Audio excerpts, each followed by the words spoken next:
EMPNO comma ई name, okay, comma क्या चाहिए हमें, डी नेम चाहिए। लिख लो अभी डी नेम, मैं बताता हूँ। Okay, D name from EMP E comma DEPT no, और sorry DEPT table name D where E dot DEPTNO is equals to D dot DEPTNO means department name। तो अभी क्या हुआ, मैंने क्या किया, अभी सिंपली समझ लो। ये जो ज्वाइन है, अगर आपको ज्वाइन पता नहीं है तो सिर्फ अंडरस्टैंड कर लो कि अभी ज्वाइन है। कि ज्वाइन बोले तो हम क्या करते हैं कि दो अलग अलग टेबल में से या फिर मल्टीपल अलग अलग टेबल में से डेटा लेके एट अ टाइम दिखाते हैं, तो उसको ज्वाइन बोलते हैं। तो अभी हमने क्या किया, ईएमपी में से दो चीजें लिए, वो देखो E dot E M P N O and लिया हमने ई डॉट ई नेम, और ये लिया डी डॉट डिपार्टमेंट। ये दो कॉलम जो है हमने ईएमपी टेबल में से लिए, इसको बोलते हैं हम एलियास। टेबल के बाद जो कुछ भी हम देते हैं उसको एलियास बोलते हैं। ओके, और डिपार्टमेंट टेबल है, तो डिपार्टमेंट टेबल में से हमने लिया डी नेम और उसको बोला alias D.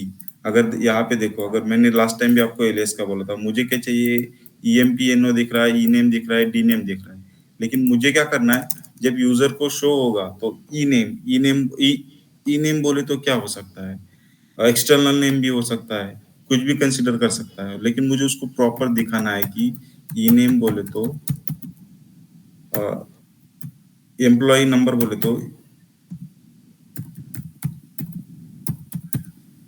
Employ number, employee name,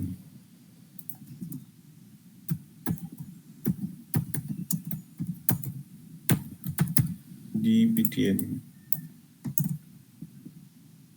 तो ये मैंने क्या किया, एलियास दिए। अभी अगर टेबल देखोगे आप, तो एक्चुअल टेबल नेम ना, सॉरी कॉलम नेम ना दिख के, जो मैं इधर कॉलम नेम दे रहा हूँ, एलियास दे रहा हूँ, उसका अल्टरनेट नेम दे रहा हूँ, वो शो रहा है।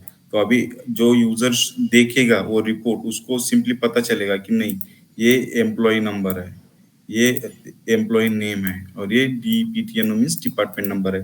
तो इसको एलियास बोलते हैं। कॉलम के बाद अगर कुछ देते हैं या फिर टेबल के बाद कुछ देते हैं तो उसको हम एलियास बोलते हैं। ओके, तो ये हमारा सिंपल एक क्वेरी होगा।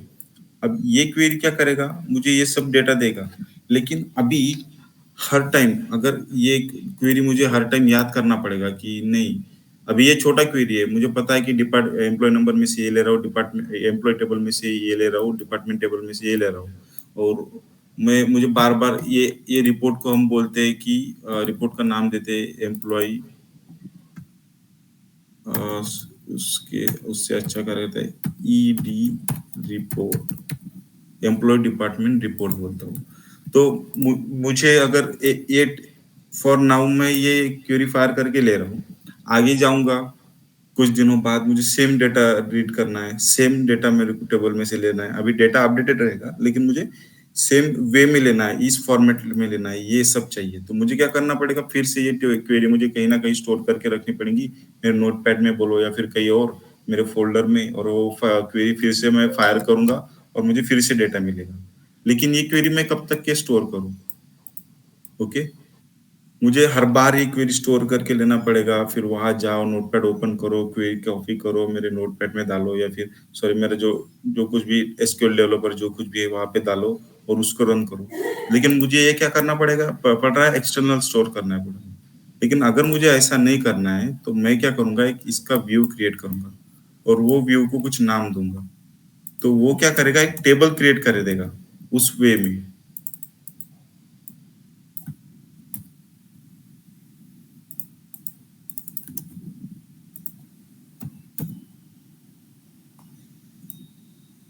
क्रिएट और रिप्लेस व्यू, क्रिएट और रिप्लेस क्या करता है, क्रिएट बोले तो अगर टेबल में हमारा ऑब्जेक्ट नहीं है तो क्रिएट करेगा, अगर है तो एरर देगा। ओके, लेकिन रिप्लेस क्या करेगा, अगर क्रिएट ऑलरेडी है तो सॉरी नहीं है तो क्रिएट करेगा, और है तो रिप्लेस करेगा, हमें एरर नहीं देगा। मैं ये दोनों का डिफरेंस भी आपको थोड़ी देर में दिखाता हूँ। पहले ये देख लो। Okay, view created. अब मैं क्या करता हूँ, व्यू बोले तो एक टेबल क्रिएट होगा, एक वर्चुअल टेबल क्रिएट होगा। सेम अभी कंसीडर करो कि हमारा ये टेबल है और मैं इस टेबल में से डेटा ले रहा हूँ। तो ये टेबल देखो, मेरा टेबल, नया टेबल क्रिएट हो गया। इसको हम व्यू बोलते हैं और इसमें मुझे डेटा कौन सा है, expected employee number, employee name और डिपार्टमेंट नंबर। ओके, समझ में आ गया? यस ये व्यू समझ में आ गया? Okay, yes. देख लो अभी इसमें कुछ क्वेश्चन हो तो।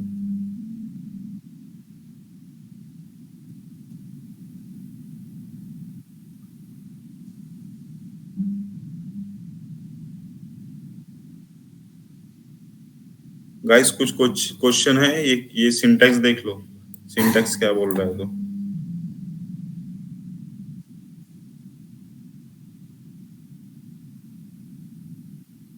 सर एक बार रिपीट करोगे क्या, थोड़ा सा कंफ्यूज हो रहा है मतलब। ओके ओके, कर देता हूँ।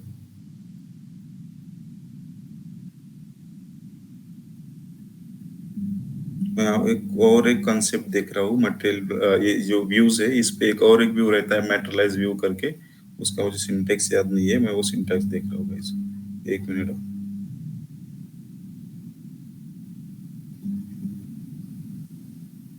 वो मैं बताऊंगा क्योंकि वो व्यू वो भी बहुत यूजफुल रहेगा। उसका सिंटैक्स है, हम उसको सिर्फ मैटेरियलाइज लिखते हैं पहले।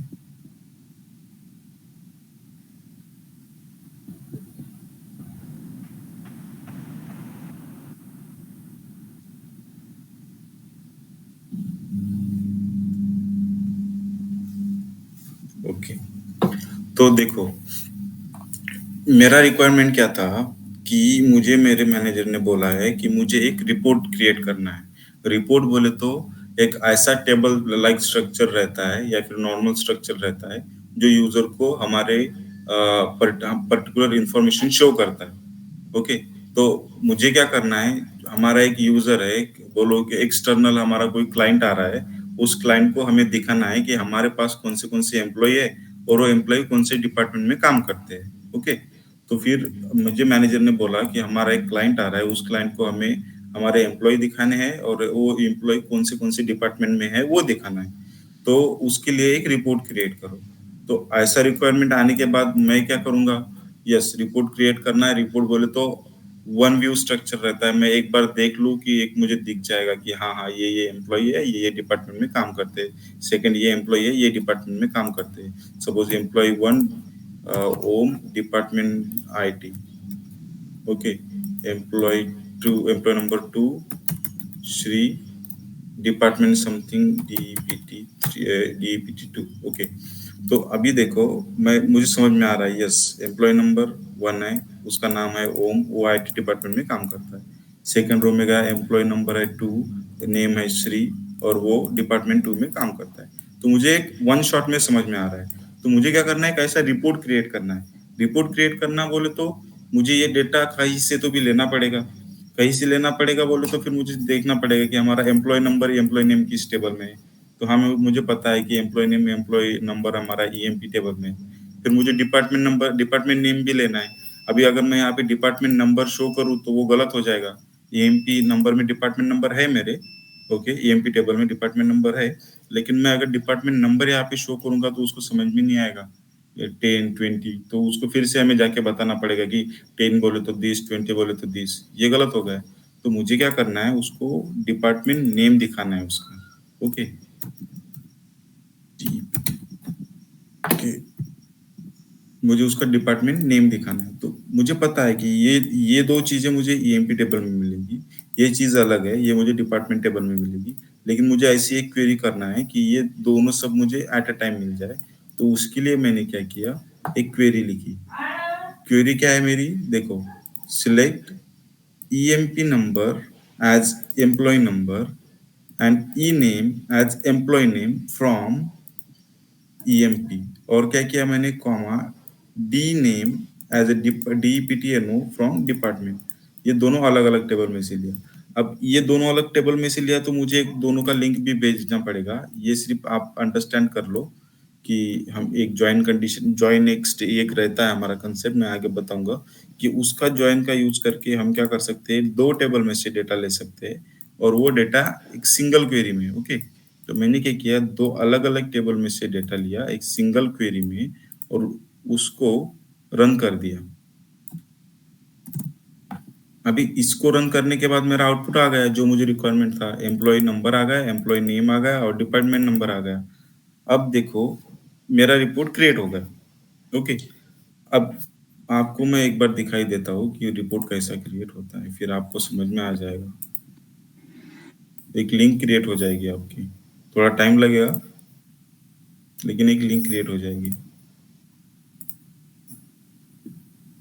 अभी ये है ओरेकल एपेक्स।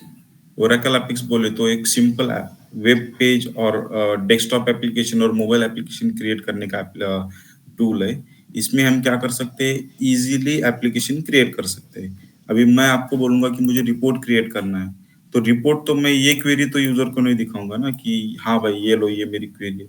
मेरा कुछ तो भी क्या गूगल गूगल टाइप होगा कि एम्प्लॉय रिपोर्ट फॉर्मेट, तो ऐसा कुछ दिखेगा मेरा। और ये वेब पेज है, मुझे वेब पे दिखेगा, मुझे थोड़ी ना कि डेटाबेस में जाके मैं उसको क्वेरी देखूंगा।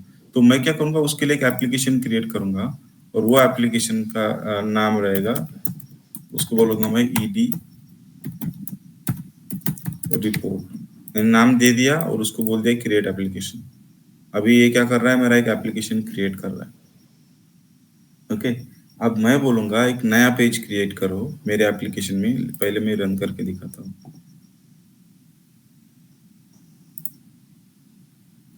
ओके, देखो मेरा एप्लीकेशन रन हो गया, ये अभी मेरा विद इन सेकंड एप्लीकेशन तैयार हो गया और इसमें मेरे ये होम पेज है अभी फिलहाल और मैंने उसको बोल रहा हूँ ईडी रिपोर्ट। ओके, अब मैं क्या करूँगा, इसमें एक नया पेज क्रिएट करता हूँ। उसमें इतने, जब मैं नया पेज क्रिएट करूँगा मुझे इतने ऑप्शंस रहेंगे। मैं उसमें ब्लैंक पेज क्रिएट कर सकता हूँ, calendar, cards, chart, classic reports या कुछ भी क्रिएट कर सकता हूँ, ये सब चीज़ें। तो अभी देखो ये रिपोर्ट है, क्लासिक रिपोर्ट है और एक इसमें इंटरैक्टिव रिपोर्ट है। ओके, और इंटरैक्टिव ग्रिड है, ये दोनों सेम रहते हैं। तो मैं क्या करता हूँ, इंटरैक्टिव रिपोर्ट बोलता हूँ। ओके, और उसको मैं फिर यहाँ से फिर से बोलता हूँ कि मुझे ईडी रिपोर्ट दिखाना है।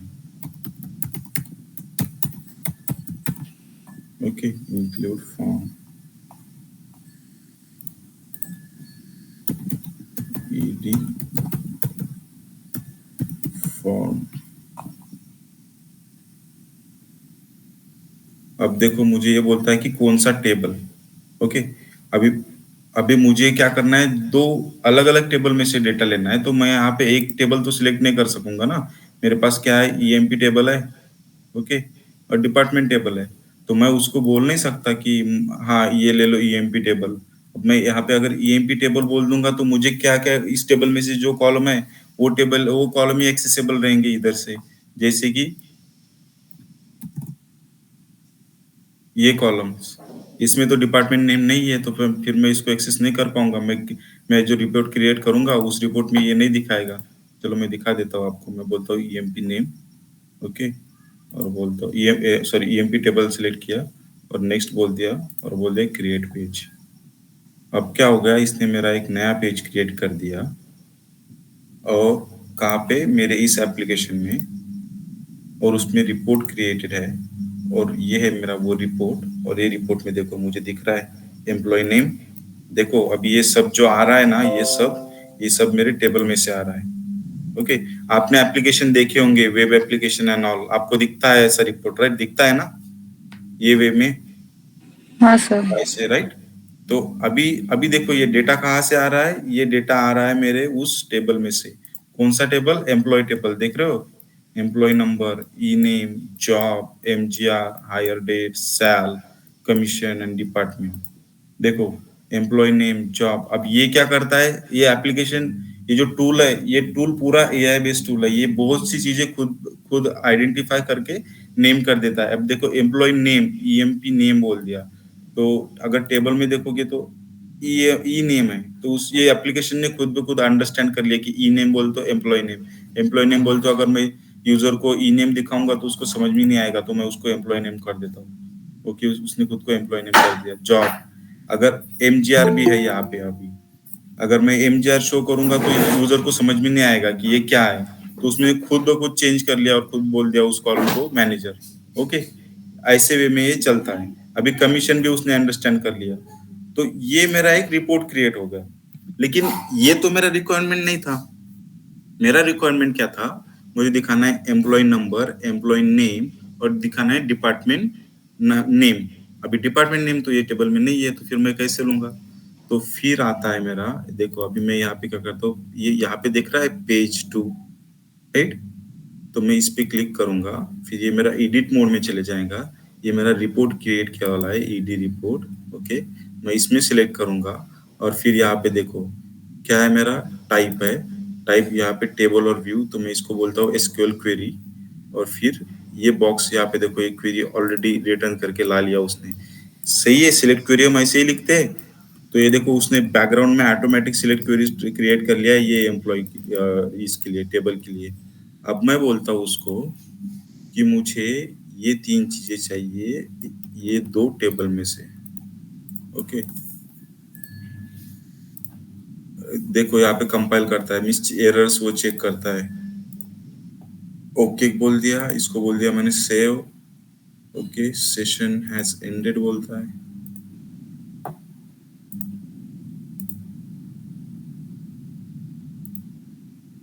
ओके, फिर से लॉगिन करना पड़ेगा।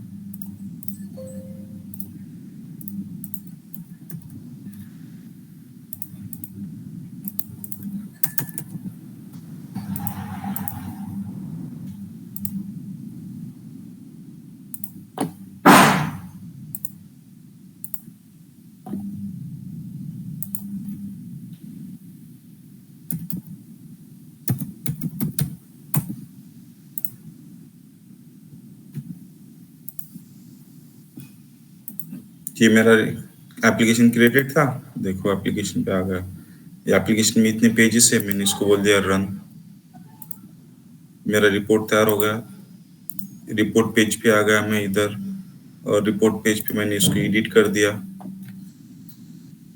अब जब मैं ये पेज के एडिट मोड में आया, मैंने सिलेक्ट किया कौन सा रिपोर्ट है, तो ईडी रिपोर्ट, उसको मैंने एसक्यूएल क्वेरी बोला, उसने एसक्यूएल क्वेरी में कन्वर्ट कर दिया। अब मेरे पास एसक्यूएल क्वेरी उसकी क्रिएटेड थी ये वाली, कि मुझे ये फॉर्मेट में डेटा लेना है। उसको कंपाइल करके ओके करके मैंने सेव बोल दिया। ओके, चेंजेस सेव्ड, रन किया, पेज पे आया। तो ये क्या करता है, जब मैं रिपोर्ट में चेंज करता हूँ और नया कुछ कॉलम्स ऐड होते हैं, तो वो कॉलम को बाय डिफॉल्ट हिडन बोल देता है। तो हम क्या करते हैं, उसको शो करते हैं। ओके, देखो डिपार्टमेंट नंबर आया, उसने नेम है, उसने एज यहाँ पे, अभी यहाँ पे कंफ्यूजन कर दिया उसने, तो ये हमें चेंज करना है। ओके, तो ये फॉर्मेट मुझे क्या चाहिए था, इस फॉर्मेट में चाहिए। पहले एम्प्लॉय नेम और डिपार्टमेंट नेम। तो इसका कुछ गलत हो गया, मैं फिर कॉलम में जाऊंगा, वो इधर से मैं अभी सब अंडरस्टैंड कर लो, ये इतने जल्दी आपको समझ में नहीं वाला है कि क्या है। तो मैं इसका ये चेंज कर देता हूँ कि ऑकरेंस। अब देखो पहले आ गया मेरा EMP number, employee number. Okay, और फिर आ गया ईएमपी नेम, और फिर आ गया मेरा डिपार्टमेंट नंबर बोल रहा है, इसको हम डिपार्टमेंट नेम करना है। अब ये इसका कॉलम भी हम कॉलम नेम भी चेंज कर सकते हैं पेज पे, हमें अभी क्वेरी अलग करने की जरूरत नहीं है। ये देखो इतने मुझे कॉलम्स थे, इसको मैंने डिपार्टमेंट नंबर है, यहाँ पे बोल देता हूँ मैं डिपार्टमेंट नेम, और बस सेव कर दो, रिफ्रेश कर दो, देखो डिपार्टमेंट नेम। तो हमारी जो एसक्यूएल क्वेरी और हमारा जो टेबल है वो इस वे में चलता है। ओके, अभी आपको ये पता चला।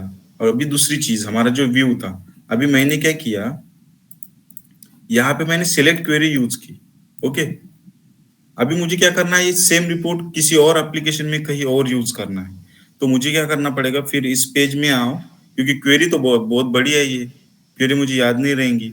फिर मुझे फिर इस एप्लीकेशन में आना पड़ेगा। इस एप्लीकेशन में आने के बाद उसको एडिट मोड में जाने पड़ेगा। एडिट मोड में जाने के बाद उसका मुझे एसक्यूएल क्वेरी एक्सपांड करो, एसक्यूएल क्वेरी यहाँ से कॉपी करो, फिर से वो नया एप्लीकेशन में जाओ, फिर से नया रिपोर्ट क्रिएट करके ये क्वेरी वहां पेस्ट करके उसको यूज करो। तो ये बहुत लंबी प्रोसेस होगी।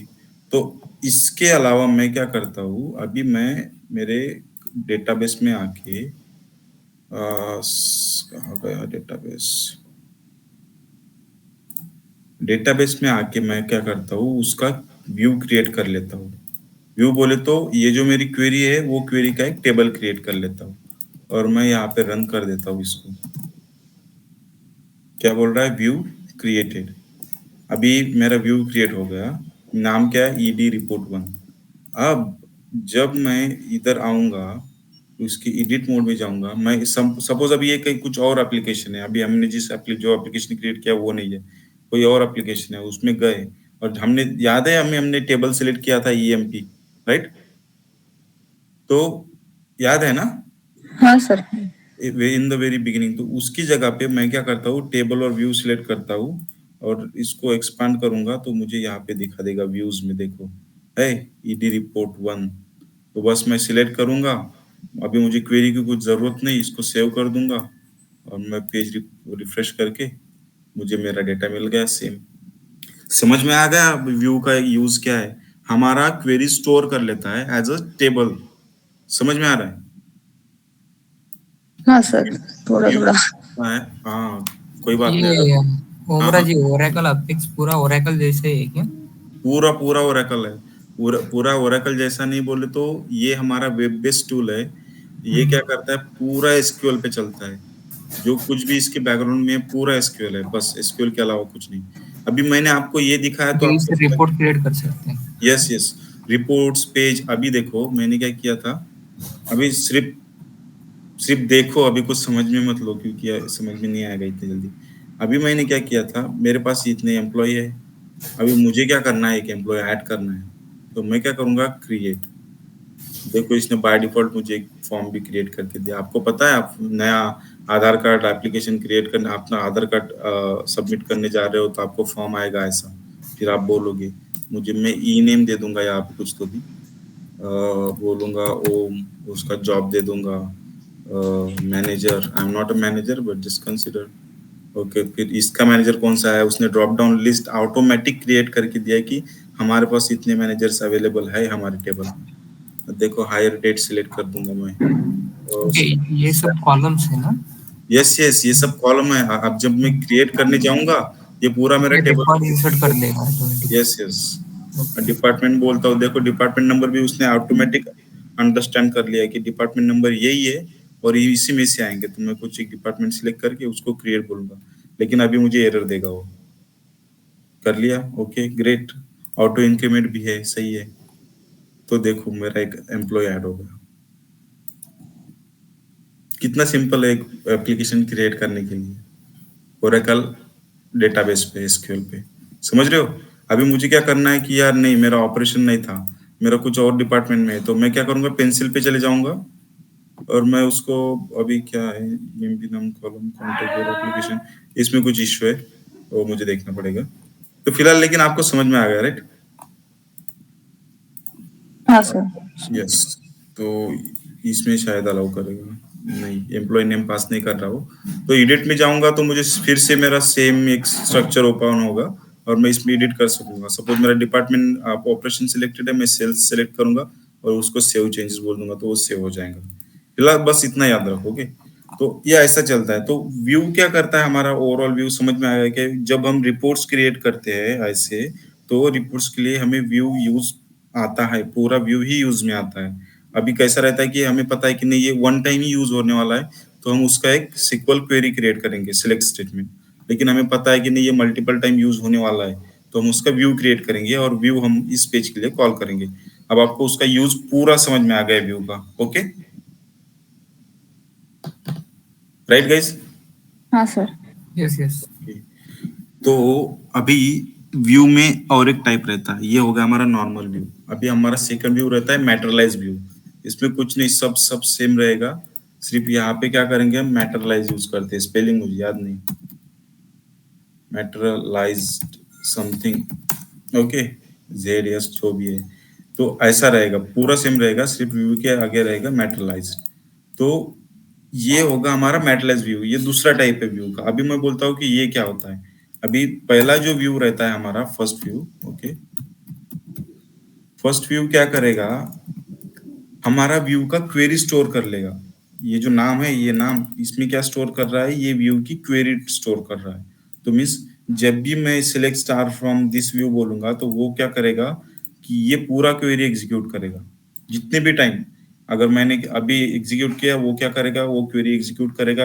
एग्जीक्यूट बोल तो वो क्वेरी के लिए हमारे कंपाइलर में जाएगा, वो कॉलम उठा लेगा, वो सब डेटा लाके हमारे स्क्रीन पे दिखा देगा। लेकिन क्या करेगा, ये क्या कर रहा है, ये नाम ये क्वेरी स्टोर कर रहा है। लेकिन मेरा जो मैटरलाइज व्यू रहता है वो क्या करता है, ये क्वेरी नहीं, इस क्वेरी का रिजल्ट स्टोर करता है। समझ रहे हो, दोनों का डिफरेंस समझ में आ रहा है।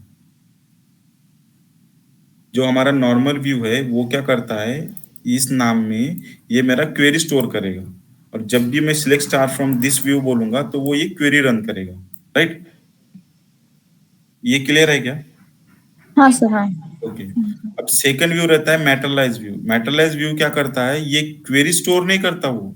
अब ये क्वेरी से जो डेटा आता है मेरा, ये डेटा, ओके, ये डेटा स्टोर करेगा। क्लियर है अभी? यस सर, समझा। अभी दोनों का सिंपल डिफरेंस है कि normal view stores the query, okay, and materialize view stores the result of that query. अभी मैं ये दोनों का अलग अलग क्या मीनिंग है और ये अलग अलग क्यों लिखे हैं ऐसे, वो मैं बताता हूँ आपको कि इसका ऐसा क्या यूज हो सकता है, इसलिए ये दो अलग अलग कंसेप्ट्स यूज में आए। ओके, तो अभी नॉर्मल क्वेरी, या दोनों का रिजल्ट तो सेम ही आएगा ना? हाँ, मैं वही बताने जा रहा हूँ, रिजल्ट सेम आएगा, लेकिन सुनो अभी आगे आपको ओके। पता चलेगा कि दोनों क्या चीज है। ओके, रिजल्ट सेम आएगा, लेकिन टाइम स्टैम्प पे बेस है कि रिजल्ट सेम आया है नहीं। अभी मैंने क्या किया, अभी ये साला ओपन नहीं हो रहा है, इसका मुझे देखो, एरर ट्रू फॉल्स न्यूमेरिक और value error character to number conversion.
Okay, अभी देखो मैंने क्या किया, इस पे एक व्यू क्रिएट किया।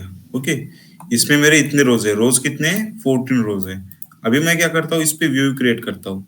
तो अगर मैं इस पे नॉर्मल व्यू क्रिएट करता हूँ और उसके बाद एक रो ऐड करता हूँ, तो वो व्यू क्या करेगा, मेरा पूरा डेटा दिखाएगा। अगर मैं कितने भी उसमें रो ऐड करूंगा तो पूरा पूरा डेटा दिखाएगा। अगर मैं इसमें एक रो ऐड करता हूँ तो वो क्या करेगा, 14 रिकॉर्ड दिखाएगा। अभी कंसिडर ये मेरा व्यू है, ओके, ये व्यू में मेरे अभी दो रिपोर्ट है, सॉरी दो रोज है। अभी इस पे मैंने नॉर्मल व्यू क्रिएट किया, और वो व्यू क्रिएट करने के बाद एक मैं इसमें और ये ऐड कर देता हूँ रिकॉर्ड, ओके, और उसको बोलता हूँ।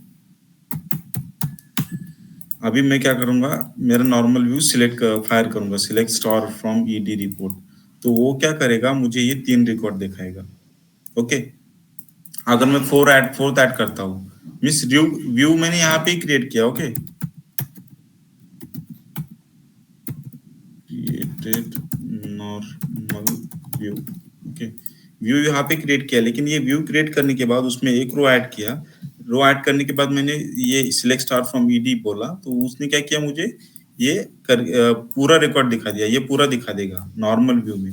लेकिन उसके अलावा हमारा नॉर्मल मैटेरियलाइज व्यू क्या रहता है, मैटेरियलाइज व्यू क्या क्रिएट करता है, अगर मैंने यहाँ पे क्रिएटेड एम व्यू नंबर 2 पे व्यू क्रिएट किया, तो वो क्या करेगा, इसका रिजल्ट स्टोर करेगा। ये क्या करता है, क्वेरी स्टोर करता है, ये रिजल्ट स्टोर करता है। रिजल्ट बोले तो ये व्यू क्रिएट करते टाइम मेरे पास जितना डेटा था टेबल में, उसने इसका स्क्रीनशॉट ले लिया। स्क्रीनशॉट है क्या हमारे पास यहाँ पे, स्नीपिंग टू, ओके।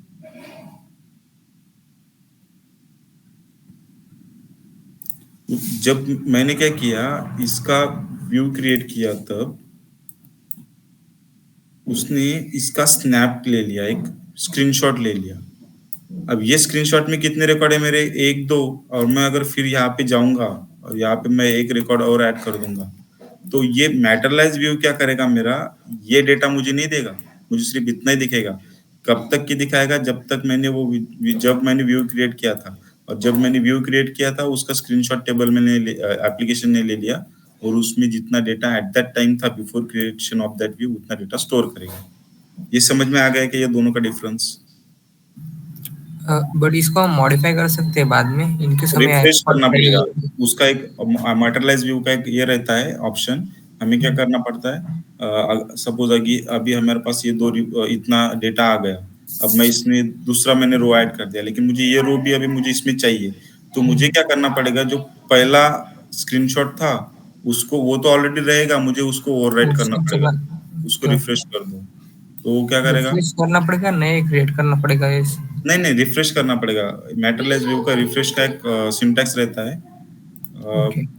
मुझे वो सिंटैक्स के बारे में मैं बहुत ये हूँ, क्योंकि मुझे ऑलवेज गूगल में मिल जाता है, how to refresh materialize view in Oracle.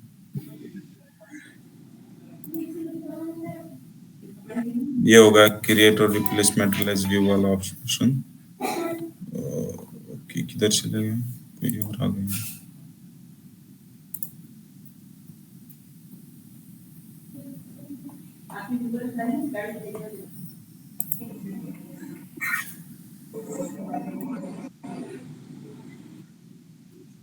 Normal रहता है वो, रिफ्रेश व्यू करके ऐसा कुछ तो भी रहता है, वो बस फायर करना पड़ेगा। वो फायर करने के बाद वो क्या करेगा, जो भी लेटेस्ट डेटा है वो लेटेस्ट डेटा उसमें ले लेगा। ये देखो, ये रिफ्रेश वाला रहता है। ओके, तो ये हो गया, ये दो व्यू के कंसेप्ट हो गए। अभी ये दो चीजें आपको समझ में आ गई क्या, अलग अलग? Yes sir. Normal view, materialize view. Normal view क्या करता है, क्वेरी स्टोर करता है। मैटरलाइज व्यू क्या करता है, उस क्वेरी का रिजल्ट स्टोर करता है। अगर नॉर्मल क्वेरी का रिजल्ट बोलते वो स्क्रीनशॉट ले लेगा, और व्यू क्रिएट करते टाइम जो डेटा रहेगा हमारे टेबल में, उतना ही डेटा शो करेगा। लेकिन हमने उसको, अगर लेटेस्ट डेटा भी हमें देखना है, तो हमें वो उस व्यू को रिफ्रेश करना पड़ेगा। ओके, ये हो गया मैटरलाइज व्यू एंड नॉर्मल व्यू। अब मैं और एक चीज बोलता हूँ इसके बारे में। जब हम परफॉर्मेंस ट्यूनिंग जब ट्यूनिंग परफॉर्म करते हैं, ट्यूनिंग बोले तो क्या रहता है कि अभी एक एप्लीकेशन है मेरा, ओके, यही एप्लीकेशन दिखा देता हूँ।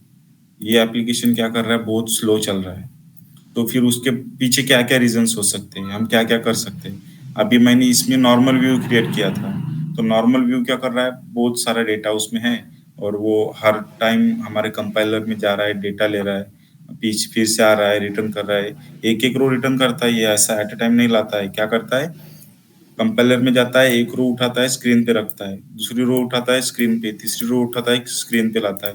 तो ये क्या करता है, जब सिलेक्ट क्वेरी फायर होती है, तो ये सब होता है पीछे, हमें समझ में नहीं आता, बहुत छोटी सी टाइम में होता है। तो ये क्या होगा, जब हमारे पास बड़ा डेटा रहेगा, बहुत सारा डेटा, अभी सपोज एक मंथ, मुझे क्या सिर्फ एक मंथ का डेटा ही देखना था, ओके, पिछले वाले जो भी करंट मंथ था उसका डेटा देखना था मुझे, दिसंबर का, और दिसंबर में मैंने व्यू क्रिएट किया था।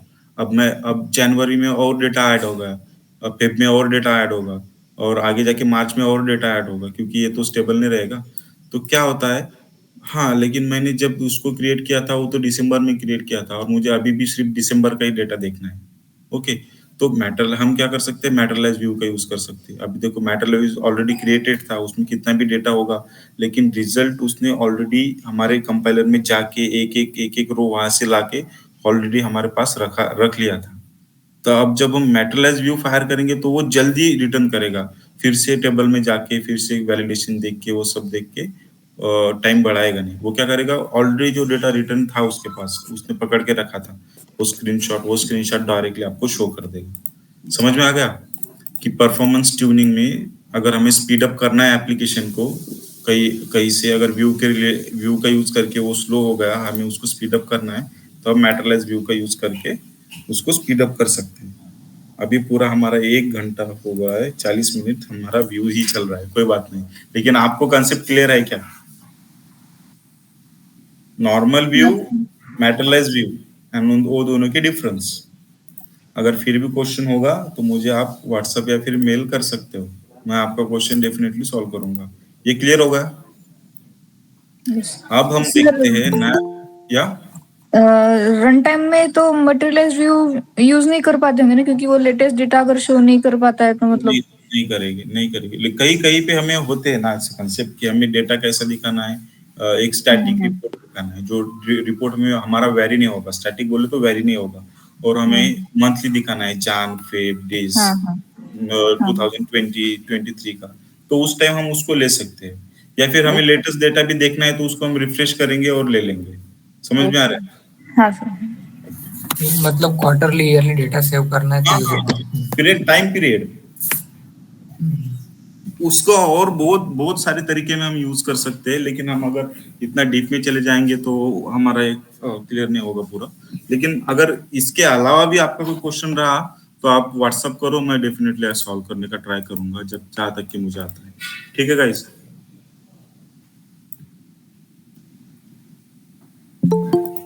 चलो हम नेक्स्ट कंसेप्ट पे आते हैं। हमारा व्यू क्रिएशन हो गया, हम क्या करते हैं, हम एक फंक्शन का जो है नेक्स्ट टॉपिक वो हम कवर करते हैं। अभी व्यू क्रिएट हो गया, ज्वाइन का हम नेक्स्ट में देखेंगे, क्योंकि ज्वाइन भी बहुत टाइम लेने वाला है, तो हम नेक्स्ट लेक्चर में देखेंगे कल। ओके, तो आज हम क्या करते हैं, हमारा जो फंक्शंस का टॉपिक था वो शुरू करते हैं। तो आज हम ये फंक्शन शुरू कर देंगे, स्ट्रिंग फंक्शन।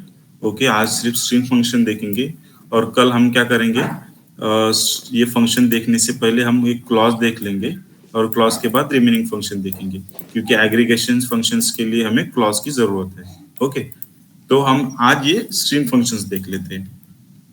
तो मोस्टली जो इम्पोर्टेंट स्ट्रिंग फंक्शंस है वो इतने हैं। ओके, मोस्टली यूज, और भी बहुत सारे हैं, लेकिन वो ज्यादा यूज में नहीं आते। वो आप गाइस खुद गूगल करके देख सकते हो कि उसका क्या मतलब है और क्या नहीं। अभी फंक्शन क्या होता है, फंक्शन बोले तो एक ऑलरेडी स्टोर प्रोग्राम रहता है। वो प्रोग्राम हमें क्या करता है, एक पर्टिकुलर आउटपुट देता है। पर्टिकुलर आउटपुट बोले तो अभी आपको सबसे पहले मैं क्या करता हूँ, यल पैड ट्रिम ट्रिम का दिखा देता हूँ, ये वाला। ओके, अभी मुझे क्या करना है, मेरे पास ये स्ट्रिंग है, पहले कुछ स्पेस है, अभी देखो एरो दिख रहा है आपको, 1 2 स्पेस है, 2 स्पेस, अभी यहाँ पे स्पेस भी काउंट करना है हमें। ओके, देखो 1 2 2 स्पेस है, और 2 स्पेस के बाद ABC, और उसके बाद फिर 1 2 2 स्पेसेस है, मीन्स ABC के पहले 2 स्पेसेस, ABC के बाद में 2 स्पेसेस, स्पेस, राइट। तो मुझे क्या करना है, अभी ये तो अनवांटेड डेटा है, ये सेम डेटा अगर मैं यहाँ पे रिपोर्ट में लाऊंगा और उस वो स्पेसेस भी स्टोर करने जाऊंगा, तो अनवांटेडली वो क्या करेगा, यहाँ की भी मेमोरी अलोकेट कर लेगा। लेकिन वो स्पेस की तो मुझे जरूरत नहीं है, शो नहीं करना है मुझे, तो सिर्फ ABC चाहिए। तो मैं क्या करूंगा, एक मेरे पास फंक्शन है ऑलरेडी क्रिएटेड फंक्शन, उस फंक्शन, वो फंक्शन क्या करता है मेरा, मीन्स वो राइट साइड में हो या फिर लेफ्ट साइड में हो, जो भी स्पेसेस है वो निकाल देता है। अब मैं इसको रन करूंगा, सिलेक्ट स्टार फ्रॉम, देखो इसने स्पेसेस निकाल दिए आगे और पीछे से। अभी फिर भी समझ में नहीं आता होगा, तो लेकिन ये क्या करता है पता है क्या, Oracle apex by default spaces remove कर ही देता है।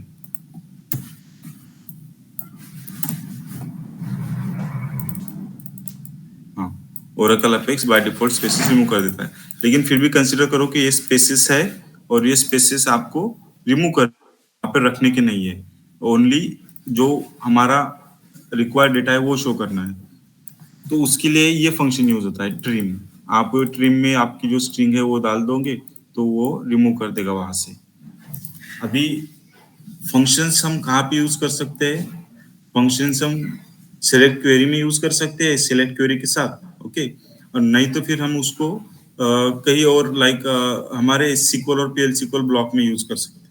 अभी PL SQL ब्लॉक आपको पता नहीं है क्या है तो वो अभी छोड़ दो। तो फिलहाल याद रखो कि हम जो ये है फंक्शंस हम हमारे क्वेरी में यूज कर सकते हैं, ओके। या फिर हमारा जो वेयर क्लॉज रहता है उसके बाद जो कंडीशंस रहते हैं वो कंडीशंस में यूज कर सकते हैं। फंक्शन बोले तो पता चला क्या, ये क्या रहता है, ऑलरेडी एक स्टोर प्रोग्राम रहता है हमारे सिस्टम में। जैसे हमने व्यू क्रिएट किया था और वो व्यू को पता था कि मुझे जब कॉल मिलेगा तो मैं ये 3 कॉलम शो करूंगा। तो ये जो ट्रिम फंक्शन है ये ऑलरेडी स्टोर प्रोग्राम रहेगा ऑब्जेक्ट, इसको पता रहेगा कि अगर जब मुझे कॉल मिलेगा और मेरे को अगर कोई स्ट्रिंग पास की है, वो स्ट्रिंग के आगे या पीछे कहीं भी कुछ ब्लैंक स्पेसेस है तो वो मुझे रिमूव करना है। तो ये क्या करेगा, वो रिमूव कर देगा। फंक्शन बोल तो ये समझ में आ गया क्या है? तो समझ में आ गया गाइस? हाँ सर। हाँ, तो अब इसमें अलग अलग फंक्शन रहते हैं, एग्रीगेशन फंक्शन रहते हैं, न्यूमेरिकल फंक्शन रहते हैं या स्ट्रिंग फंक्शंस रहते हैं। तो अकॉर्डिंगली वो फंक्शंस अपने अपने ऑपरेशन कैरी आउट करते हैं। तो हम पहले देखते हैं हमारे स्ट्रिंग फंक्शन। अभी आपको आस्क की वैल्यूज पता है क्या क्या रहती है? तो चलो इससे भी पहले आपको और सिंपल समझना चाहिए कि हम क्या कर रहे हैं। एक कॉन्केटिनेट फंक्शन रहता है। कॉन्केटिनेट फंक्शन क्या करता है, दो अलग अलग स्ट्रिंग हम उसको पास करते हैं और वो जो दो अलग अलग स्ट्रिंग पास करते हैं वो स्ट्रिंग को कॉन्केटिनेट करता है। कॉन्केटिनेट बोले तो एट अ टाइम उसको प्रिंट करता है आजू बाजू में। समझ रहे हो? ये क्या था, ये कुछ मेरा अलग है ए, ये कुछ मेरा अलग है बी, लेकिन उसने क्या किया, साथ में प्रिंट कर दिया। अगर ये भी समझ में नहीं आता होगा तो फिर मैं यहाँ पे लिखता हूँ ओम और यहाँ पे लिखता हूं मैं अलग राज। तो वो क्या करेगा, ऐसा ओम कॉमा राज ऐसा नहीं लिखेगा, वो क्या करेगा, ओम राज लिख देगा पूरा। देख रहे हो? अभी ये फंक्शंस हम क्या कर रहे हैं, डुअल बोले तो एक टेबल है इसमें। अगर कोई भी हमें एक स्टेटमेंट फायर करनी होती है, कोई भी ऑपरेशन हमें हमें देखना होता है, लेकिन हमें क्या करना है, वो किसी टेबल पे परफॉर्म नहीं करना है, हमें सिर्फ यहाँ पे स्क्रीन पे ही देखना है उसको, किसी टेबल में से नहीं लेना है। तो हम डुअल टेबल यूज करते हैं। डुअल टेबल में एक कॉलम रहता है और एक ही वैल्यू रहती है, ओके। एक ही कॉलम एक ही वैल्यू। तो हम क्या कर रहे हैं, अगर मैं इसको ऐसा बोलता हूँ, एक ये क्या कर रहा है, एक ही रो रिटर्न कर रहा है, आप देख रहे हो क्या? एक ही रो रिटर्न कर रहा है। एक रो रिटर्न क्यों कर रहा है कि हमारे डुअल टेबल में एक ही रो है। देख रहे हो? एक रो। अभी आपने ये देखा क्या, select star from EMP, इसमें कितने रो है, इसमें टोटल 14 रोज है। लेकिन ओरेकल एपेक्स क्या करता है, पूरे 14 रोज नहीं दिखाता है, उसका लिमिट रहता है 10 या समथिंग रोज दिखाता है एट अ टाइम।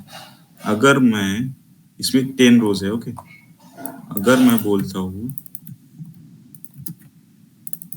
ऐसा कॉन्केटिनेट ओमराज, तो वो देखो कितने बार रिटर्न करेगा है। वो इतने बार रिटर्न क्यों कर रहा है कि वो हर एक रो के लिए रिटर्न कर रहा है, ओके। इसलिए डुअल एक हमारा बाय डिफॉल्ट क्रिएटेड टेबल रहता है, उसमें एक ही रो रहती है और जो भी ऑपरेशन होता है वो एट सिर्फ सिंगल टाइम परफॉर्म होता है। इसलिए हम टेस्टिंग के लिए डुअल टेबल यूज करते हैं। अभी देखो EMP, ये है हमारा टेबल। इसमें क्या है, ई नेम है और डिपार्टमेंट नंबर, सैलरी है, जॉब है। अभी मुझे क्या करना है, मुझे ऐसा एक कॉलम है, उस कॉलम में मुझे वैल्यूज ऐसे रिटर्न करने हैं कि किंग, ओके, किंग और उसका जो ये है क्या बोलते हैं इसको, जॉब, उसका जॉब मुझे उसके साथ डायरेक्टली उसको रिटर्न करना है, प्रेसिडेंट ऐसा रिटर्न करना है, विदाउट स्पेस। किंग भी रिटर्न करना है और प्रेसिडेंट भी रिटर्न करना है। तो मैं क्या करूंगा, एम्प्लॉय टेबल पे, ये सिर्फ हो गया किंग के लिए, लेकिन मुझे उसके वही सेम ब्लैक के लिए, क्लार्क के लिए, जॉन के लिए, सबके लिए ऐसा सेम ही करना है। तो मैं क्या करूंगा, यहाँ पे कॉन्केटिनेट यूज करूंगा।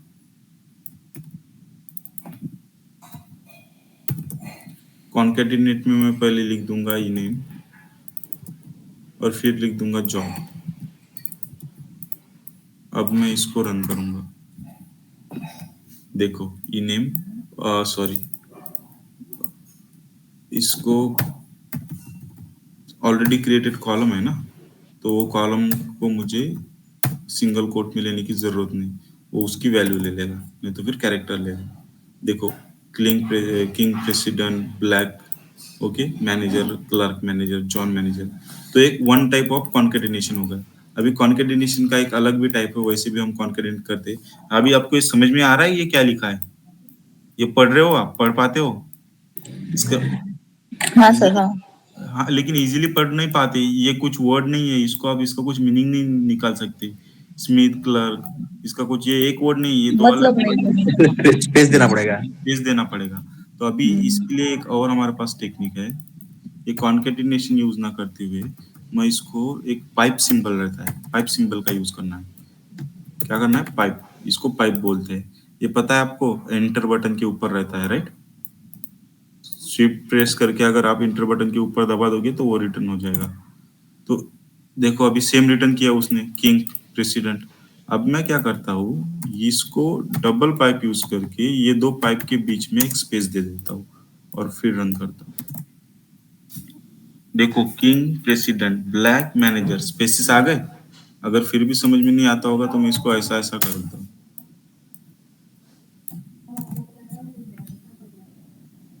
राइट? अभी समझ में आ रहा है? तो एक अलग वे ऑफ कॉन्केटिनेशन है, ये तो कॉन्केटिनेशन का वे है, ये एक अलग वे ऑफ कॉन्केटिनेशन है। ये समझ में आ गया?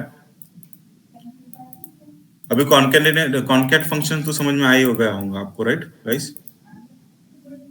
यस सर, समझा। अभी नेक्स्ट फंक्शन है आस्क की वैल्यू। आस्क की वैल्यू पता है क्या आपको क्या रहती है? तो अगर टेक्निकल बैकग्राउंड में से होगे तो आस्क की वैल्यूज पता होगी आपको क्या होती है, कॉलेज में पढ़े होंगे आप। किसी को पता है आस्क की वैल्यूज क्या रहती है?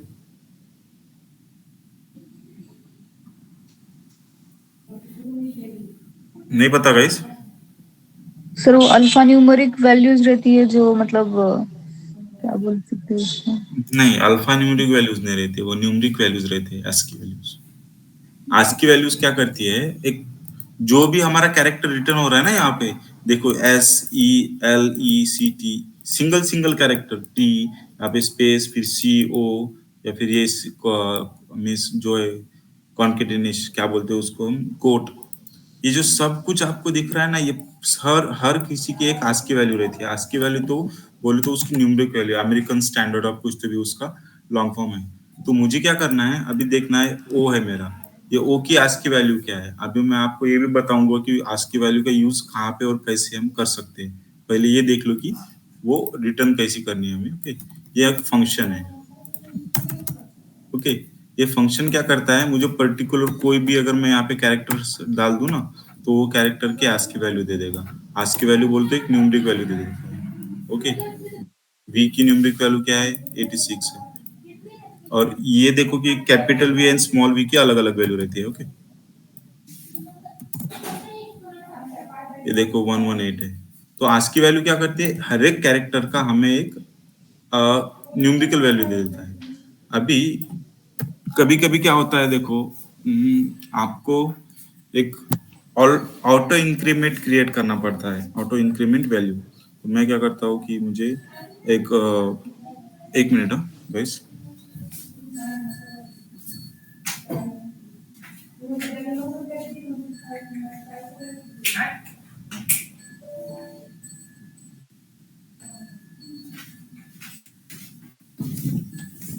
गाइस, एक एक क्वेश्चन एक रहता है रिक्वायरमेंट कि मुझे क्या करना है, एक ऑटो इंक्रीमेंट वैल्यू क्रिएट करनी है। जैसे कि अभी देखो मैंने क्या किया था, ये हमारा टेबल है। इस टेबल में मैंने एक नया वैल्यू इंसर्ट किया था। तो मैंने क्या सिर्फ नाम और ये रिसर्च ये सब दिए थे डिटेल्स। उसके मैंने एम्प्लॉय नंबर का भी पास किया था क्या? अगर आप देखोगे एम्प्लॉय नंबर यहाँ पे मैं पास नहीं कर रहा हूँ।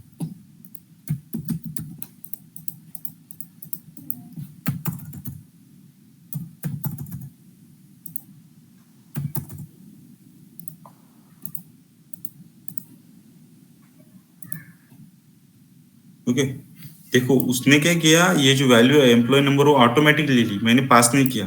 तो ये ऑटोमेटिक कैसे लेता है, वो सीक्वेंस क्रिएट करना पड़ता है। ओके, सीक्वेंस बोले तो एक प्रोग्राम रहता है, वो प्रोग्राम क्या करता है ऑटोमेटिकली इंक्रीमेंट कर देता है वैल्यूज को। अभी उसको हमें बताना पड़ता है कि 1 से इंक्रीमेंट करना है, 2 से इंक्रीमेंट करना है, 3 से इंक्रीमेंट करना है। तो ये नॉर्मल इंक्रीमेंट है। कभी कभी हमें अल्फा न्यूमरिक वैल्यूज इंक्रीमेंट करनी पड़ती है। अभी अल्फा न्यूमरिक वैल्यूज अलग, अभी ये देखो 1 2 3 4, 1 2 3 ये हो गया हमारे न्यूमरिक वैल्यूज। ओके, और ए बी सी ये हो गया हमारे स्ट्रिंग। और अगर मैं इसको ऐसा बोलता हूँ कि 1 2 3 ए बी सी, तो ये होगा मेरा अल्फा न्यूमरिक। ओके, तो कभी कभी मुझे अल्फा न्यूमरिक वैल्यू इंक्रीमेंट करना पड़ता है। तो कुछ ऐसे ये रहते नंबर्स। एग्जाम्पल कहीं है क्या इसके, याद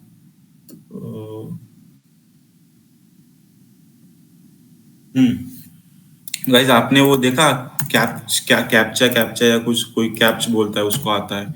हम कहीं पोर्टल पे लॉगिन कर रहे हैं और वहां पे फिर एक वैल्यू आती है 1 2 3 C 4, वो हमें फिर एक टेक्स्ट बॉक्स में इंसर्ट करना है और उसको वैलिड करना है। तो अगर वैलिड है तो ये ह्यूमन बीइंग है करके, वो पता है आपको कैप्चा? हाँ सर। तो उसमें क्या रहता है, नंबर तो रहते हैं लेकिन वहां पे ये स्ट्रिंग भी रहती है। तो वो क्या होता है ऑटोमेटिक चेंज होता है गाइस। आप अगर आप रिफ्रेश करोगे तो फिर से कुछ कुछ और आएगा, रिफ्रेश करोगे तो फिर से कुछ और आएगा। तो वो चेंज होता है। अभी चेंज होना बोले तो उसको बढ़ना पड़ेगा या फिर कम होना पड़ेगा। अगर आप बोलोगे कि पहला पहला रो मैंने 1 दिया था तो सेकंड रो आना है मेरा 2। 2 बोले तो क्या होगा 1 प्लस 1। और अगर 3 आ गया तो मेरा क्या होगा कि 2 प्लस 1 बोले तो this value and this value plus okay this value ऐसा होगा। अगर मैं फिर बोलता हूँ कि 4 4 बोले तो मेरी ओल्ड वैल्यू क्या है 3 प्लस 1 4, ये ऐसी हो गई। लेकिन अगर मुझे ऐसा करना है कि 1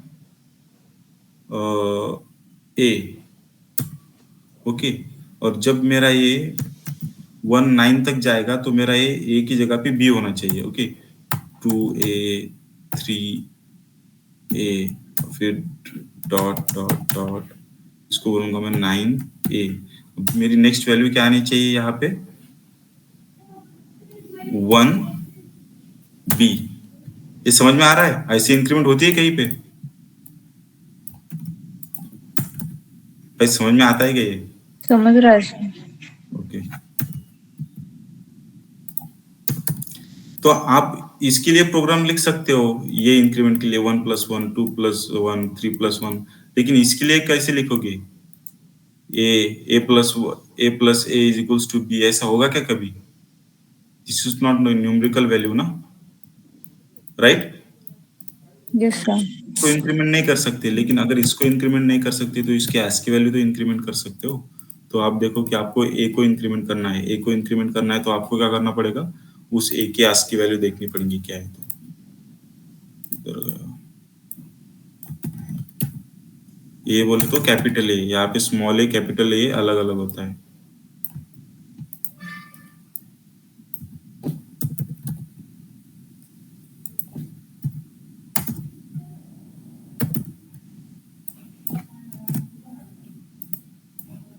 ओके, ए की वैल्यू क्या है 65।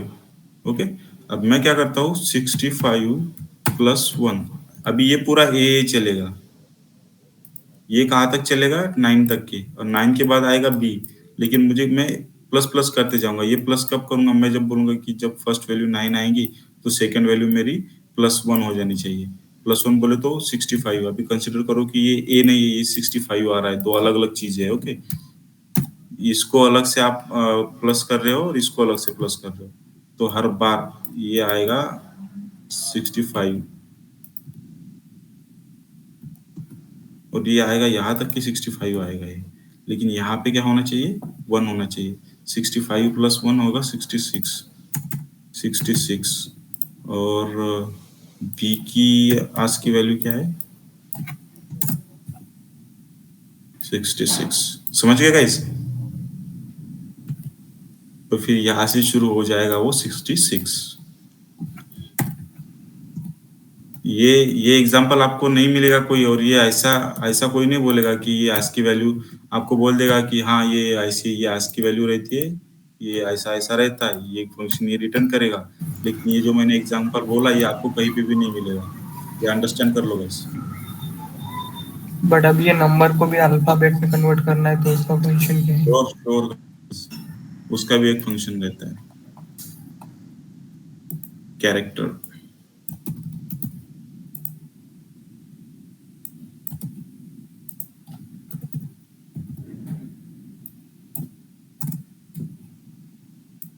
ओके, ओके, अभी ये समझ में आ गया आपको आज की क्या है, कैरेक्टर भी समझ में आ गया। अभी कैरेक्टर अलग से एक्सप्लेन करने की जरूरत नहीं, कॉनकैट भी समझ में आ गया। अब एक नेक्स्ट फंक्शन है लेंथ। लेंथ फंक्शन क्या करता है, मैंने जो यहाँ पे जो स्ट्रिंग दी है वो स्ट्रिंग की लेंथ बताता है कि वो कितने कैरेक्टर्स है। देखो ए बी सी, उसमें 3 कैरेक्टर है। अभी मुझे क्या करना है, जो भी मेरे एम्प्लॉयज है, ओके, एम्प्लॉयज कितने हैं, ये इतने एम्प्लॉयज है। अब वो एम्प्लॉय की नेम तो मुझे लिखनी है, लेकिन उनका क्या करना है ये भी देखना है कि लेंथ कितना है उनके नाम का।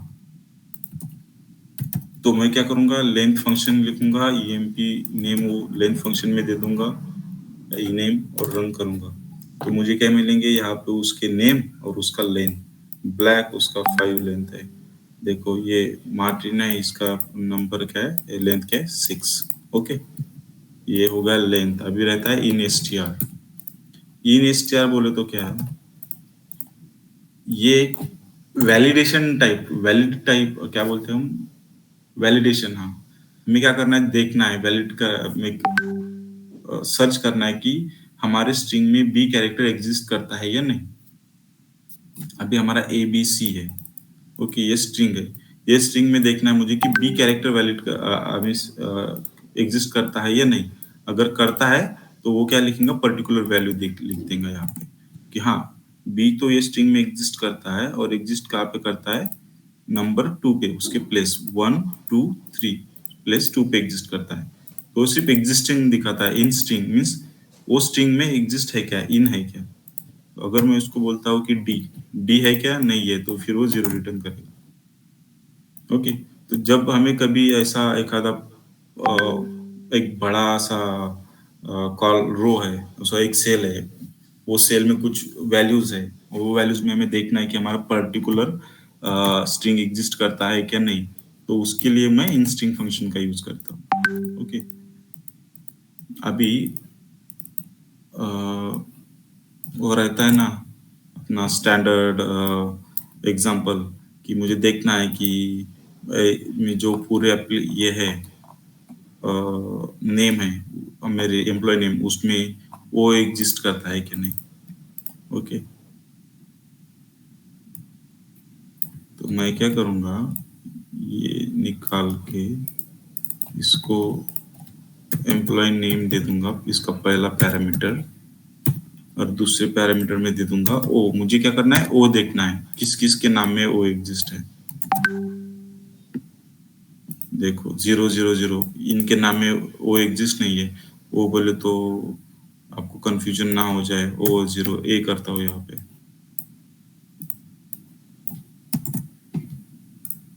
हाँ, तो मैं बोलता हूँ कि किस किस के नाम में ए एग्जिस्ट करता है मेरे एम्प्लॉय के। तो यहाँ पे 0 है, किंग में नहीं करता है। 3 ब्लैक करता है, क्लार्क 3 बोल तो करता है, यस। इसमें है क्या, ए नहीं है, देखो ए नहीं है। तो बस ये वैलिडेशन के लिए। Okay, in string.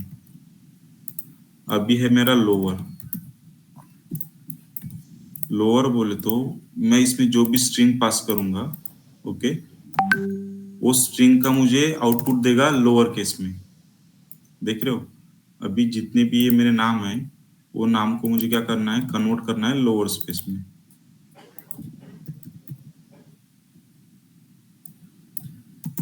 कंपैरिजन देख लो, ये देखो, ये कैप्स में आ गया, ये स्मॉल में आ गया, राइट। तो ये लोअर केस बोलता है। इसमें सेम एक अपर भी रहता है, जो अपर है उसको ये अपर में कन्वर्ट नहीं कर सकते ना, तो फिर हम क्या करेंगे, इसको लिखेंगे ABC, इसको बदलेंगे अपर। हो गया, तो लोअर एंड अपर ये दोनों हो गए। और एक रहता है इनिट कैप करके, उसका मुझे सिंटैक्स स्पेलिंग याद नहीं है, इनिट कैप ऐसा कुछ तो भी रहता है, वो इनिशियल कैप कर देता है। हाँ देखो, ABC स्मॉल है, उसने क्या किया, फर्स्ट जो लेटर है वो कैपिटल कर दिया। ओके, मैं ये फंक्शंस आपको भेज दूंगा हमारे क्लास के बाद। और लोअर अपर, अभी देखो ये एल पैड रहता है, एल पैड आर पैड। अभी कभी कभी हमारे पास ऐसा रिक्वायरमेंट रहता है कि जितने भी मेरे नाम दिखेंगे स्क्रीन पे, वो सब की साइज 5 होनी ही चाहिए। ओके, साइज बोले तो उसकी लेंथ, अभी इसकी लेंथ कितनी है, इसकी लेंथ कितनी है गाइस, 3। 3। तो मैं क्या बोलता हूँ कि मुझे जब भी ये दिखेगा तो इसकी लेंथ 5 ही होनी चाहिए, लेकिन इसकी लेंथ तो 5 हो सकती नहीं। इसको 5 करने के लिए हमें क्या करना पड़ेगा, उसमें 2 कैरेक्टर्स ऐड करने पड़ेंगे। तो ऐड करना है बोले तो उसमें एक तो उसके राइट साइड में हम 2 कैरेक्टर ऐड कर सकते हैं, ओके, ये हो गया 5। या फिर हम उसके राइट साइड, ये सॉरी ये लेफ्ट हो गया था, राइट, राइट हो गया था, या फिर उसके लेफ्ट साइड में हम 2 कैरेक्टर ऐड कर सकते हैं, तो ये हो गया 5। तो मैं हर बार तो ऐसे टाइप नहीं कर सकूंगा ना। मेरा अगर नेम रहता है तो नेम का साइज तो मैं ऐसा हर बार ये नहीं रख सकता, तो मैं क्या करूंगा, ये एल पैड करके एक अगर लेफ्ट साइड में ये स्ट्रिंग ऐड करेगा, और कितनी दफा करेगा, जब तक के ये स्ट्रिंग की साइज ये नहीं हो जाती। मैं अगर इसको रन करता हूँ, ये देखो 1 2 3 4 5। अभी इसका और एग्जांपल लेने के लिए हम क्या करते हैं, इसको एम्प्लॉय टेबल में से सिलेक्ट करते हैं। अभी EMP, आपको पता है क्या कि हर एक आपके टेबल में जितनी भी नाम है, उसकी ऐसा कौन सा नाम है जिसका मैक्स साइज, उसका मैक्स साइज क्या है, बोल तो सॉरी कंफ्यूज कर दिया। जितने भी नाम है उस नाम में से मैक्स साइज वाला नाम कौन सा है, आपको पता है क्या, पता है क्या, नहीं पता, मुझे भी नहीं पता। तो लेकिन मुझे मैक्स साइज निकालनी है, तो एक मैक्स साइज अंडरस्टैंड करने के लिए हम क्या करते हैं, जस्ट एक लेंथ फंक्शन उसमें फायर करते हैं। यूज में आ गया लेंथ फंक्शन, मुझे क्या करना है, उसकी मैक्स साइज देखनी थी। Length select star from LENTH, length आ जा भाई, spelling, sorry for spelling guys, मैं मराठी मीडियम से हूँ, ओके। ये ऐसे कुछ साइज दिख रहे हैं, 5436, 5436, तो कंसिडर करते हैं 6 इज लार्जेस्ट। तो मैं क्या करता हूँ, मेरे जितने भी नाम है वो नाम क्या आने चाहिए, 15 कैरेक्टर तक के आने चाहिए, ओके। और उसमें ऐड हो जाए स्टार, और लेफ्ट साइड में ये नॉर्मल वाला,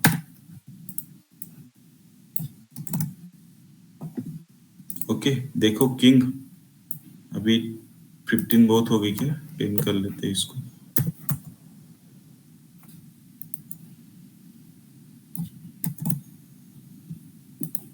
देखो किंग, किंग की साइज क्या है, 1 2 3 4। अभी हम क्या करेंगे, उसकी साइज भी रिटर्न कर देंगे, राइट। तो हमारा और एक फंक्शन यूज में आ जाएगा।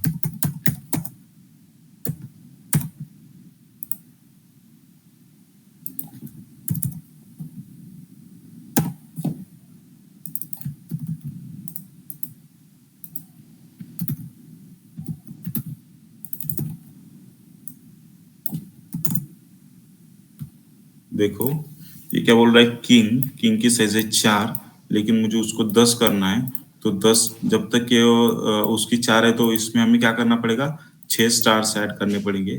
तो ये देखो यहाँ पे स्टार दिख रहा है, 1 2 3 4 5 6, राइट। तो सेम वो क्या करेगा, अगर मैं इसको एल पैड कर देता हूँ, सॉरी ये एल पैड है राइट, लेफ्ट साइड में ऐड कर रहा है। मुझे अगर वो लेफ्ट साइड में नहीं उसके राइट साइड में चाहिए हो तो मैं इसको आर पैड कर दूंगा, तो ये राइट साइड में आ जाएंगे।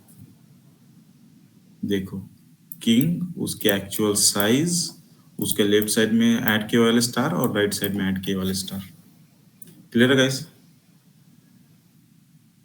हाँ सर। ये दोनों भी हमने देख लिया, इन स्ट्रिंग लोअर देख लिया, एल पैड आर पैड देख लिया, और अपर देख लिया। अब एक रहता है ट्रिम, ट्रिम भी देख लिया था हमने, स्पेसेस रिमूव कर दिए थे। और एक रहता है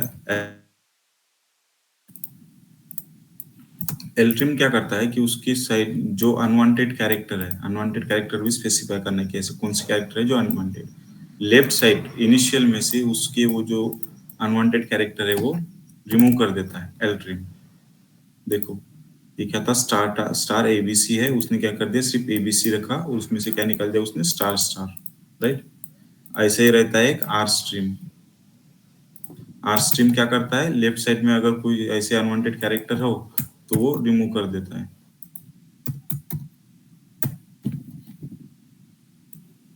unwanted character is star.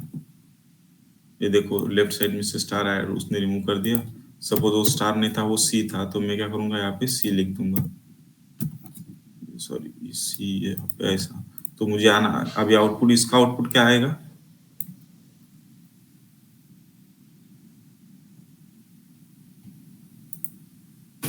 Star star A B, right, star star A B. तो इट वर्क्स लाइक दैट। ये दोनों हो गए। रिप्लेस क्या करता है, पर्टिकुलर कैरेक्टर को उस स्ट्रिंग में से रिप्लेस करके पर्टिकुलर कैरेक्टर से उस रिप्लेस कर देता है। अभी देखो क्या है, स्टार्स है, तो मुझे क्या करना है, ये स्टार्स नहीं रखने हैं, स्टार की जगह पे हैश रखना है। तो मैं क्या करूंगा, रिप्लेस, मेरा जो भी स्ट्रिंग है वो स्ट्रिंग, और जिससे रिप्लेस करना है वो, और उसकी जगह क्या रखना है वो, राइट। इसमें ऐसे भी चलेगा, शायद मैं इसको क्या करता हूँ, बी, बी को रिप्लेस करता हूँ हैश से। देखो उसने क्या किया, A hash C star star, लेकिन यहाँ पे क्या था, A B C star star, like that. Okay, substring है। सब स्ट्रिंग क्या करता है, एक पर्टिकुलर स्ट्रिंग में से मुझे, एक जो बड़ी स्ट्रिंग है वो स्ट्रिंग में से एक छोटी स्ट्रिंग निकाल के देता है। छोटी स्ट्रिंग बोले तो मुझे क्या करना है, यहाँ पे पहले जो नंबर प्लस 2 है वहां से आगे लेना है, मुझे 2 नंबर से आगे लेना है। अभी यहाँ ये कैसे चलता है, प्लेस प्लेस पे चलता है कि ए का प्लस 1, बी का प्लस 2, सी का 3, 4 और 5। अभी मुझे क्या चाहिए, इसमें ऐसी स्ट्रिंग चाहिए जो 2 से आगे, सपोज मेरे जितने भी नाम है वो हर नाम में क्या हो रहा है, पहले स्टार स्टार लग रहा है। ओके, लेकिन ये स्टार स्टार का कुछ मीनिंग नहीं है। मुझे अगर रिपोर्ट में शो करना है तो उसको एबीसी शो करना है। अगर मेरा ऐसा नाम है स्टार स्टार ओम, मेरा टेबल में ऐसा स्टोर करना है, लेकिन मैं जब रिपोर्ट में दिखाऊंगा तो मैं, मेरा स्टार स्टार का कोई मीनिंग नहीं है, रिपोर्ट में दिखना चाहिए सिर्फ ओम। तो मैं क्या करता हूँ, मुझे पता है कि हर वक्त उसका काउंट 2 ही है।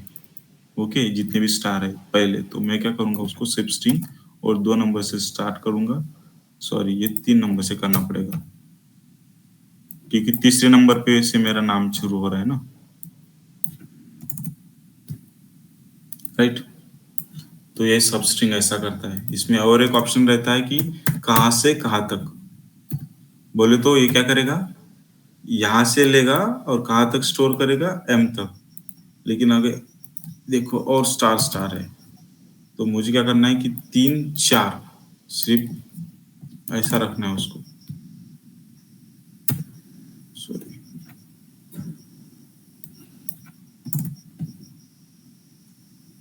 देखो 3 के बाद के 2 कैरेक्टर, या फिर 3 के बाद के जितने भी कैरेक्टर लेने हैं प्लस 3 के बाद के, वो मैं उसके काउंट लिख दूंगा वहां पे, समझ रहे हो?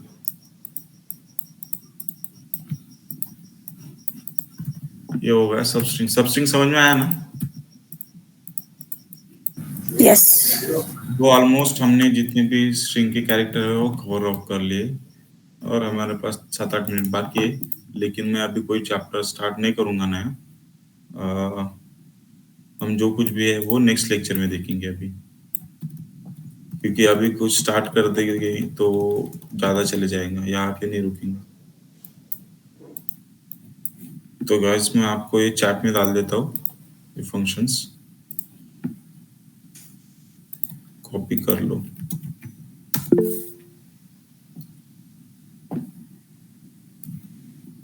शायद इसका कुछ तो भी लिमिट रहता है, वो लिमिट के ऊपर नहीं जाएगा वो।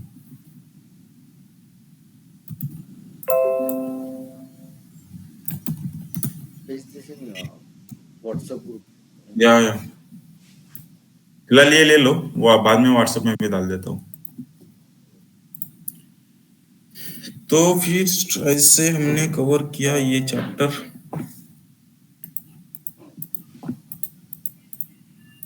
कितना टाइम है हमारे पास? 7-8 मिनट, 10 मिनट ले लूँ श्री और? कंप्लीट हो रहा है तो ले लो, नहीं तो अगर नहीं हो रहा है तो फिर रहने दो। एक एक बहुत बहुत छोटा सा टॉपिक है, बहुत छोटा सा टॉपिक है, वो कंप्लीट कर लेते हैं। Non relational database. अभी हमने क्या किया था, यहाँ पे देखा रिलेशनल डेटाबेस। किसी को याद है तो रिलेशनल डेटाबेस क्या रहता है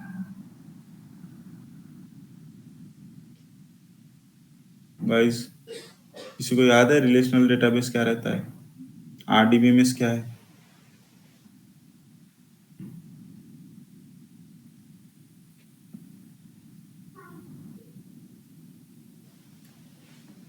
एनीवन गाइस, रिलेशनल डेटाबेस क्या रहता है? हमने पहला ही दिन पहले ही चैप्टर में देखा था। जब हम डेटा रो या और कॉलम का कॉम्बिनेशन होता है। सॉरी, रो और कॉलम का कॉम्बिनेशन होता है। राइट। जब हम डेटा रो एंड कॉलम के फॉर्मेट में स्टोर करते हैं तो हम उसको रिलेशनल डेटाबेस बोलते हैं। ओके, टेबल को रिलेशन बोलते हैं हम। देखो, ये हो गया हमारा रोज और ये हो गए हमारे अलग अलग कॉलम। ओके, ये इतने रोज है और ये अलग अलग कॉलम्स है, तो इसको हम रिलेशनल डेटाबेस बोलते हैं। लेकिन कुछ कुछ ऐसे फॉर्मेट रहते हैं कि जिसमें डेटा रो एंड कॉलम के फॉर्मेट में नहीं स्टोर होता, उसमें डेटा स्टोर होता है कुछ अलग फॉर्मेट में। कुछ अलग फॉर्मेट बोले तो ये क्या होगा इसको? ओके, कुछ अलग फॉर्मेट बोले तो एक रहता है हमारा जेसन। जेसन में डेटा कैसा स्टोर होता है? की एंड वैल्यूज के फॉर्मेट में स्टोर होता है। किसी को पता है? ट्री स्ट्रक्चर में भी होता है। हाँ, ट्री स्ट्रक्चर भी बोल सकते हैं। एक जेसन डेटाबेस भी रहता है, उसमें हमारा डेटा ऐसा स्टोर होता है एक फाइल में। ओके, मैं बोलूंगा उसको E name, E M P N O. Okay, फिर मैं बोलूंगा 1, और ये हो गया मेरा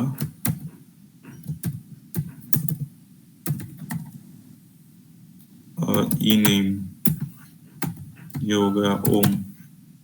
तो ये हो गया मेरा एक रो। ओके,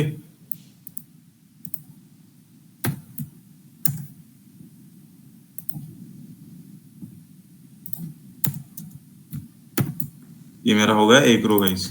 अब दूसरा रो स्टोर होता है फिर से ऐसे ही। यहाँ पे होगा मेरा कुछ और नाम।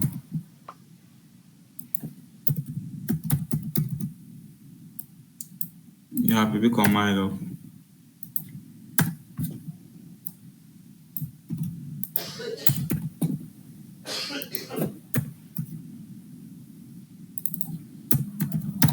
ओके, अगर डेटा किस, देखो ये भी टेबल ही हो गया अब, या इसको कंसिडर करो टेबल। ये होगा एक रो, ये हो गया दूसरा रो, ये होगा तीसरा रो। पहले रो में स्टोर हो रहा है मेरा, ये कॉलम्स रहेंगे मेरे, सब कॉलम्स रिपीट होंगे हर बार।